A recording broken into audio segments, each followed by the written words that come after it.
Ah,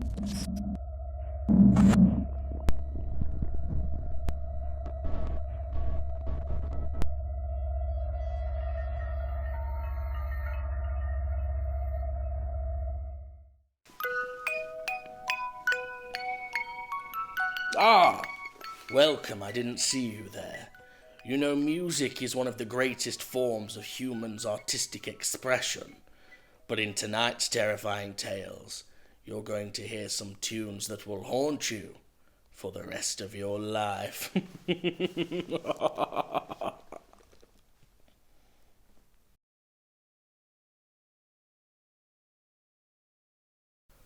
It started in the middle of the night, an eerie but melodic piece of music that sounded both sad and soothing. Unable to sleep, I quietly got out of bed and padded over to the window, careful not to wake my wife.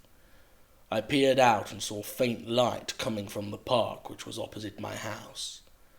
I couldn't make out what was going on due to the thick line of oak trees along the fence. I had to go and see. The music seemed to have a hypnotic effect, tugging at my emotions with the hope of... what? Getting dressed, I left the house, drawn to the sound like a moth to a candle. The park was locked, but it didn't put me off. I easily scaled the fence. I smiled as I got nearer. The music was getting louder, blocking out all of my other feelings.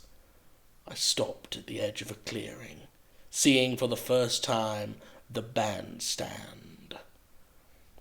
The light was caused by not any normal light bulbs or other standard lighting I have seen before. The whole structure emanated an electric blue light. The musicians were dressed in shiny red uniforms with tall hats, not any clothing I recognized. There were 5 of them, playing violin, piano, trumpet, drums, and guitar. And I couldn't move. One of them stopped playing and looked over at me. "Come and listen," he said with a smile, though his eyes were cold and dark. My feet obeyed his command, not stopping until I stood directly in front of them. I don't know how long I stood there. It could have been minutes or hours.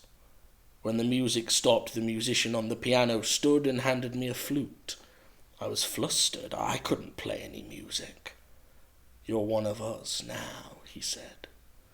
I looked down and saw I had a uniform on just like them. And then, as if a light had switched on, I knew I could play the flute. "Let me join you," I said. I didn't notice the blood-drained body in the grass that looked just like me.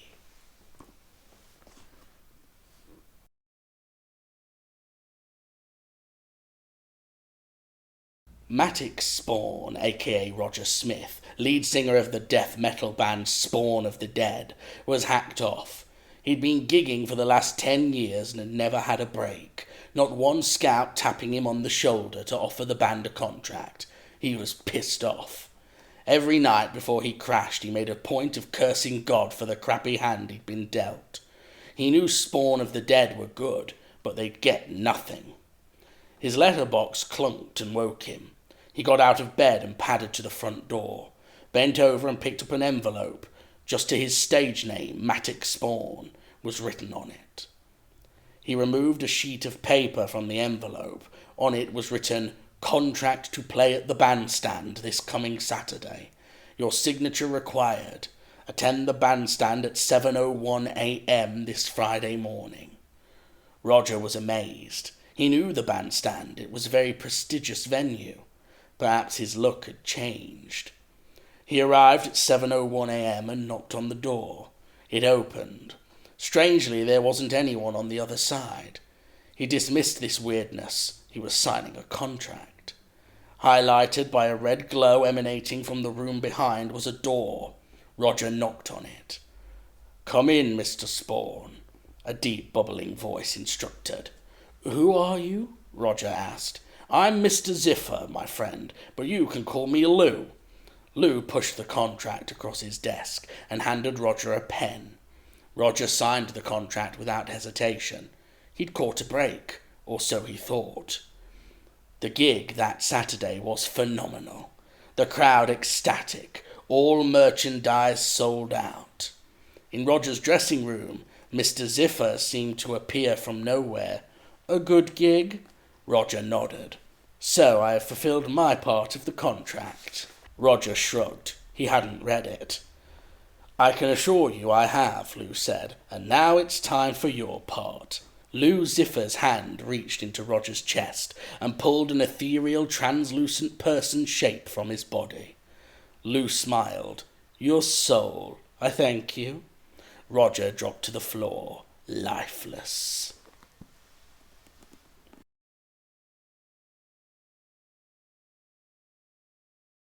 Black suited my family. The chapel felt cold despite the throng of people. There was no warmth present in the faces of the congregation. If they noticed, it did not show.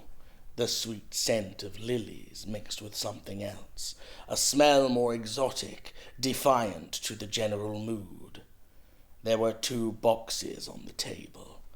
One contained my late uncle. This box was plain walnut, no embellishments, no extravagance afforded him, even in death. The other, a large dark wooden trunk with brass hinges, carvings of elephants, scantily clad figures, and several other undecipherable elements covered its surfaces. The priest threw occasional furtive glances at it whilst delivering his eulogy, as if it might spring open at any moment and spew forth all the devil's shambling hordes. The ornate box was by way of apology, left to me no less, though I am not sure for what. Uncle had promised that one day he would tell me a great secret. I listened closely to the priest's words, searching for some indication of what my uncle did in life. My mother forbade him from ever telling me himself. Despite not following in the family tradition of accountancy, he never seemed to want for money. Like Uncle, my destiny lay outside of accountancy, much to the scorn of both parents, though where my path would lead I could not say. As the priest finished, they slowly stewarded Uncle's casket towards the curtain and the inevitable flames. To my horror, they returned for the ornate trunk.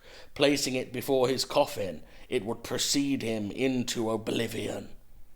Without thinking, I shot up, ready to protest. My mother grabbed my arm, pulling me back downward. It was then I noticed something soft in my jacket pocket. My mother's grip was firm, her expression fixed. I was held fast as the ornate box disappeared from view. At this, the wave of relief started with my mother and spread out among my family. I closed my one free hand around the mystery object in my pocket as the first firework blew. Shouts issued from the back as the bangs, pops, and whistles increased lightly from Uncle's booby-trapped box. The curtain flew inward as a rocket sped back into the chapel, causing the priest to throw himself to the floor. It exploded in a shower of gold sparks above my shrieking sister-in-law. The chapel entrance swung open. Confetti rained inward, followed by a carnival of performers, jugglers, fire-breathers, and dancers with what? My sister-in-law's shrieks were drowned out by the drums of the marching band, their costumes every imaginable colour. At its zenith, the procession parted, and down its centre cartwheeled an acrobat to arrive kneeling at my feet, a note between his teeth. It read, "Dear nephew, time to go, for me and for you. Get up, get going, see the world anew. Be a travelling man, it's the life of a king. A laugh or a joke fortune can bring. My secret's revealed, your carriage awaits. A clown I was, though now I am. Late, I said to myself as I drew the strange object from my pocket. Looking at it now, I knew exactly what to do. Smiling, I put the red nose on and ran for the door. Somewhere Uncle was smiling too.